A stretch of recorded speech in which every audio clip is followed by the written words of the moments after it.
শিক্ষিতদের সাথে আপনারা ভোট ডাকাতি করেছেন সেই ইতিহাস আমরা জানি। কিভাবে আপনারা ভোট ডাকাতি করেছেন সেই ইতিহাস আমরা জানি। কিভাবে সেখানে অস্ত্রের ঝঞ্ঝনানি দিয়ে ভোটারদেরকে হুমকি ধমকি দিয়ে অবৈধভাবে ভোট প্রয়োগ করে আপনাদের প্রার্থীকে অবৈধভাবে বিজয় ঘোষণা করেছিলেন সেটা আমরা জানি। আমরা হুঁশিয়ারি করছি 94 সালের মাগুরা 1 আসনের উপনির্বাচনের মতো নতুন কোন নির্বাচনের স্বপ্ন দেখলে সেই বড় দলের বড় নেতাকে লন্ডন থেকে বাংলাদেশে আসতে দেওয়া হবে না ইনশাআল্লাহ। ভাই ও বন্ধুগণ, আসসালামু আলাইকুম ওয়া রাহমাতুল্লাহ।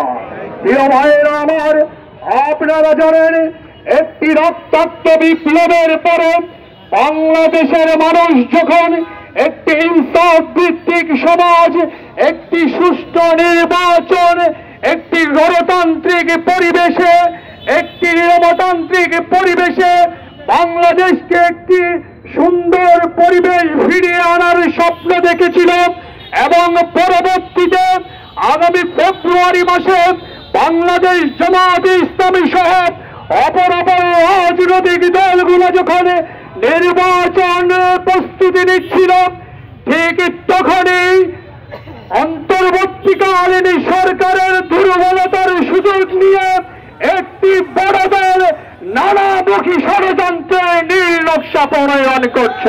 মহোদয় যে বক্তব্য দিয়েছেন সেই বক্তব্যের মাধ্যমে জাতি হতাশ হয়েছে। জাতি আশা করেছিল তার বক্তব্যের মাধ্যমে একটি নির্দেশনা পাবে জাতি, কিন্তু সেই নির্দেশনার পরিবর্তে জাতিকে হতাশ করছে একটি দলের সাথে সমঝোতা করে, শুধুমাত্র বিয়ের স্বাস্থ্যতার কুণ্ঠজুহাত দিয়ে যে একই দিনে যে নির্বাচন এবং গণভোটের জন্য ঘোষণা দিয়েছেন, এটা জাতি প্রধান উপদেষ্টার কাছ থেকে আশা করেনি।